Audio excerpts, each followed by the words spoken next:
magbibigay sa atin ng legal na opinion kaugnay ng mga usapin na pinalakay ni Edre. Salamat, Lisa.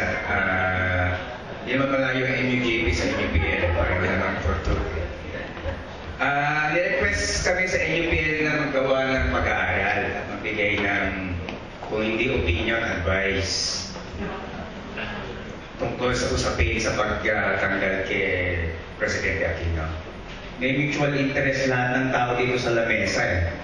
Kasi ang tanong na lang kung matatagdagan ng kliyente namin o matatagdagan ng mga kaso. So regardless actually kung legal o hindi, sa amin, tama eh. Pero para naman mahimasmasan tayo lahat, tatlong punto yung amin i-share. Una, ano ba yung mga exact crimes ng incumbent president to justify his removal from power? Pangalawa, ang people power ba ay isang legal na pagkilos? At pangatlo, ang People's Council ba ay merong legal basis? So, with your indulgence, isa-isa natin ha. What are the crimes of President Aquino or the incumbent president that justifies removal from power now? Generally, in violation of his solemn oath to do justice to every person and to faithfully execute the laws. In particular, he is liable for culpable violation of the Constitution and betrayal of public trust. More specifically, there are at least 5 cases or incidents that would result in his criminal liability. 1, the port barrel system, particularly the DAP, as author or proponent of unconstitutional acts in violation of specific provisions of the Constitution and even the revised penal code on continuing illegal transfer and use of public funds. 2, the implementation of the EDCA, the Enhanced Defense Cooperation Agreement, for blatant and multiple violations of specific constitutional provisions. 3, for criminal negligence for the Yolanda disaster and other natural disasters. 4, for multiple liabilities for impunity for human rights violations. And 5th, which is correct, on the Mama Zapano incident. On the Mama Zapano incident, he is liable, the incumbent president is potentially and actually liable for at least 6 crimes or violations.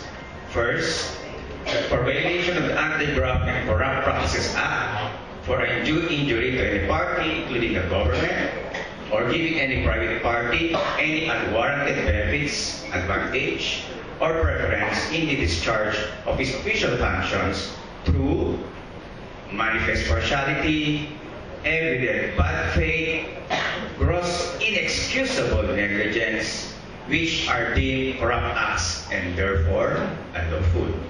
Second, violation of the Code of Ethical Standards for government officials and employees, wherein it is mandated that the public interest should come first before his personal interest. Third, obstruction of justice. 4, supporting or inducing usurpation of authority by allowing a suspended public official in performing an act which is also unlawful.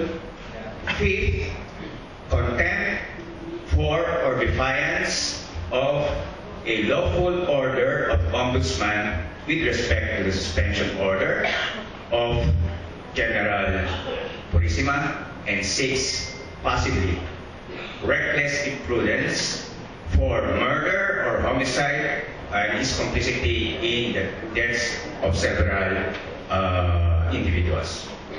Therefore, there is a proven pattern that the incumbent president is a remorseless recidivist or a habitual offender of abuse of power. The incumbent president is negligent in his duty He is an absentee chief executive and a violator of many basic rights. In legal language, he is liable for non-feasance, for misfeasance, and even malfeasance. Second point. Okay na? Is people power lawful? Sovereignty resides in the people, and all government authority emanates from us. Governmental power is authority we have given or delegated as governed to those who were given the duty to govern us. People power is but one of the many ways in addition to or even in lieu or in replacement of other processes. Elections, people's initiative, recall, referendum, impeachment. Third point, people power is but a lawful exercise of our freedom of speech, association, and assembly. Fourth point, people power is but an exercise of a almost universal right or almost universally recognized right to self-determination, which can be found if you are interested in the following documents: the UN Charter, the Universal Declaration of Human Rights, the International Covenant on Civil and Political Rights, the International Covenant on Economic, Social, and Cultural Rights, various serial United Nations General Assembly resolutions, the Algiers Declaration of Peoples, Protocol 1 to the 1949 Geneva Conventions, specific provisions of the Constitution which adopts international law as part of the law of the land, even the 1776 U.S. Declaration of Independence and even its own Constitution. Fifth point. So what is people power? The Supreme Court itself, the Philippine Supreme Court, has said that people power is legitimate. We have had our own experience in EDSA 1, which is called extra-constitutional, and in EDSA 2, which is called intra-constitutional. It is extra-constitutional because it is outside the document of the Constitution, but it doesn't make it any less constitutional. It is intra-constitutional because it is within the document of the Constitution, which makes it, of course, constitutional. But whether it is extra-constitutional or intra-constitutional, they are both constitutional. And so, therefore, there is nothing to be afraid of. There is nothing to be ashamed of in speaking of, asking for, asserting, supporting, or acting for change in administration or governments, and ultimately in our exercise of our inherent power, because it exists regardless of whether they are recognized or spelled out in legal documents, in the exercise of our inherent power as a people in taking back power from those who abuse, misuse, or have not used the delegated authority to govern us and act in our interests and our welfare. This is simply put, direct action by the people.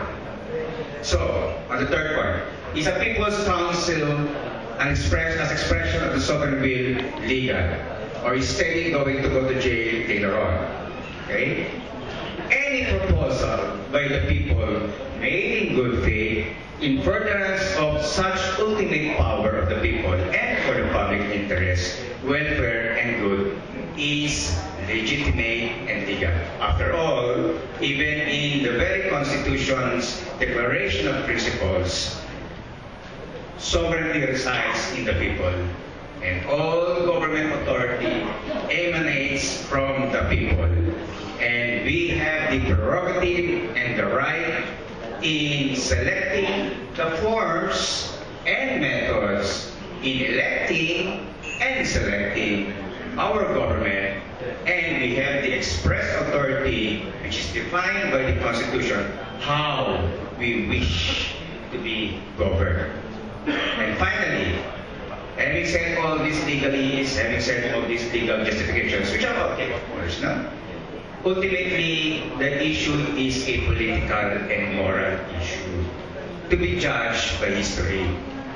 Because the overarching principle that sovereignty resides in the people and all government authority emanates from us is the legal, moral, and political justification for changing a government that to a significant member of the populace has lost popular support, betrayed the people, or lost moral authority, and worse, a head of government that could not care less about it and thinks that it's all but a game.